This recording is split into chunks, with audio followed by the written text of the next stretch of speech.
अधिकार है, अधिकार लगा के ये नहीं है पूरी पुलिस। और इन्होंने मेरा एफआईआर इसलिए लिखा क्योंकि मेरे एफआईआर में धर्मपद लखनऊ पुलिस आने से पहले मैंने कम से कम 120 आपके जितने भी एसपी और पीपीएससी लगते हैं ना, सबको मेल करके आई हूँ यहाँ पे।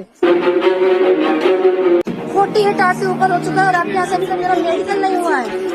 दोनों बात क्या है ना, हमारे टैक्स से आप लोगों को सैलरी मिलती है, उसके बाद हमारे ऊपर ही चढ़ रहे हो। प्रोसेस को हम फॉलो कर रहे हैं, प्रोसेस को आप फॉलो नहीं कर रहे। अगर एक एक लोगों की नहीं करती होती ना तो देश लेना गारंटी या चैलेंज सबके ऊपर बोल के जा रही हो। आखिर इस लड़की की एफआईआर क्यों नहीं लिख रही है पुलिस? ये लड़की कौन है और क्या है सच इस वायरल वीडियो का? चलिए इस वीडियो में जानते हैं।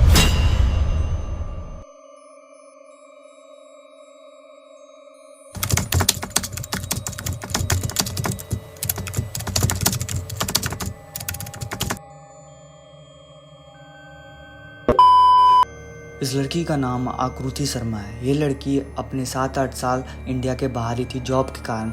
गल्फ कंट्री में अपने 7-8 साल गुजारने के बाद 6 साल ये दुबई में काम कर रही थी। और इस घटना के पहले वो 1 साल बहरीन में थी। उसी जगह पे जहाँ पे काम करती थी वहाँ पे सैफुद्दीन खान नाम का एक लड़का रहता था जो इसका कलीग था और वो शादीशुदा था। फिर धीरे धीरे उसे इस लड़की से प्यार होने लगा और बातों ही बातों में उसने बताया कि मैं अपने शादीशुदा ज़िंदगी से खुश नहीं हूँ। इस लड़की ने उसे अपना दोस्त समझ के सही से समझाया कि मूव ऑन कर लो।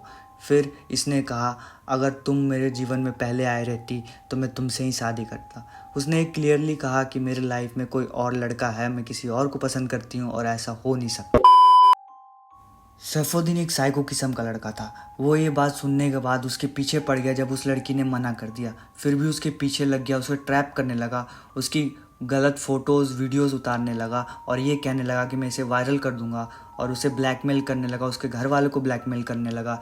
ये 1-2 महीने चलने के बाद अंकुरुति ने एक सोशल मीडिया के द्वारा हेल्प मांगने की कोशिश की और एक वीडियो बनाई, पर उस कंट्री के किसी गाइडलाइंस के द्वारा वो वीडियो वहाँ से रिस्ट्रिक्ट करके डिलीट कर दिया गया। इन सब मेंटल टॉर्चर के बाद भी जब अंकुरुति नहीं मानती तो सैफुद्दीन उसके घर उसका रेप करने पहुंच जाता है और रेप के 1-2 महीने बाद अंकुरुति को पता चलता है कि वो प्रेग्नेंट है तो सैफुद्दीन के सामने हाथ जोड़ के भीख मांगती है कि अब मुझे छोड़ दो, जो तुम्हें करना था तुमने कर लिया। पर सैफुद्दीन ने उसके सामने 2 ऑप्शन रखे कि तुम इस बच्चे को गिरा दो या मेरे भाई को दे दो। पर आकृति ये मानने के लिए तैयार नहीं होती और हिम्मत जुटा के जाके वहाँ के पुलिस स्टेशन में जाके केस करती है। सैफुद्दीन डर के वहाँ से सऊदी भाग जाता है। सऊदी भागने के बाद वहाँ की गवर्नमेंट उसे अरेस्ट करती है और वहाँ पे जो सैफुद्दीन था अपनी गर्लफ्रेंड के साथ वहाँ सऊदी में अरेस्ट होता है। वहाँ का एक लॉ है, अगर तुम जिस पर्सन का रेप किया हो अगर उसका बच्चा और उसकी खर्चे उठा लेते हो तो तुम्हें अरेस्ट नहीं किया जाता।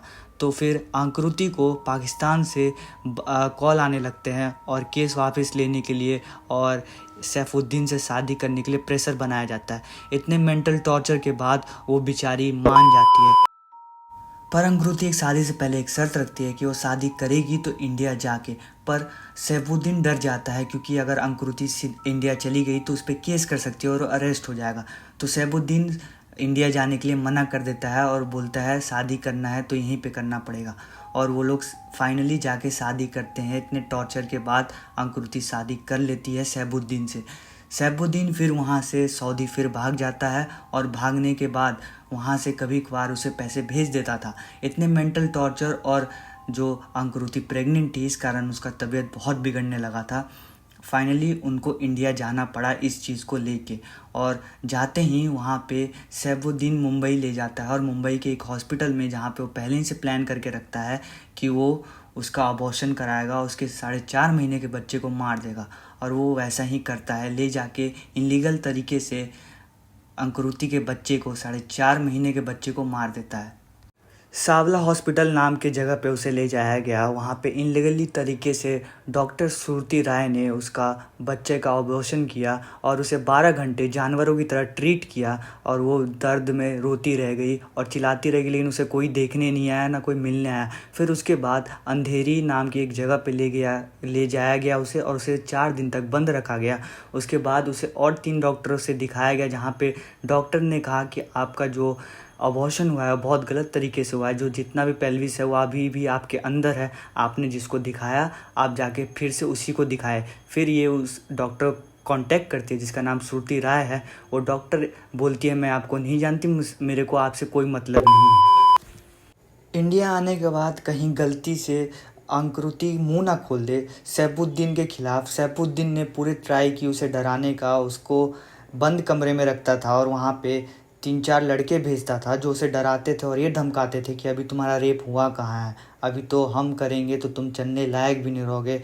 उसकी एडिट वीडियो बना के सोशल मीडिया पे अपलोड करके उसे गलत साबित करने की कोशिश करता था कि वो कैरेक्टर लेस है।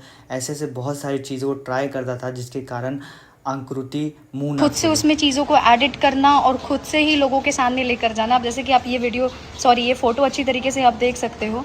इस फ़ोटो में मेरे फेस को फीचर करने का पूरा कोशिश किया गया है, लेकिन आपका जो मास्टर है ना जिसने ये एडिटिंग रिपोर्ट के हिसाब से सैफुद्दीन एक व्हाट्सएप ग्रुप में था जिसमें सिर्फ मुस्लिम लड़के थे और उसमें ये प्लानिंग चलती थी कि अब किस हिंदू लड़की को टारगेट करना। ये केस सीधा एक लव जिहाद है। और मैं बस इस वीडियो को ख़त्म होने से पहले एक चीज़ पूछना चाहता हूँ सबसे। ज़रूरी नहीं जब कोई किसी विक्टिम के साथ जो घटना हुआ है वो जब सुसाइड कर ले या उसे मार दिया जाए तभी आप उसके लिए प्रोटेस्ट या आवाज़ उठाएं। उसके ज़िंदे रहते हुए भी हम उसका साथ दे सकते हैं और उसके लिए आवाज़ उठा सकते हैं। जो आरजीकर मेडिकल कॉलेज में हुआ वो किसी के साथ ना हो जाए और कहीं जो ये लड़की है ये कहीं सुसाइड ना कर ले, जो इसके साथ इतना सब हो रहा है, या वो जो लड़का है इसको कुछ कर ना दे। उससे पहले ही ये जब जिंदा है तो इसके लिए प्लीज़ आवाज़ उठाओ और इस वीडियो को कम से कम लाइक ना करो, कमेंट ना करो, बस इसको शेयर करो और इसकी जो क्लिप्स हैं उसको अपने स्टोरीज़ में डालो कि लोगों को पता चल सके कि इसके साथ कितना बुरा हो रहा है। Thank you for watching.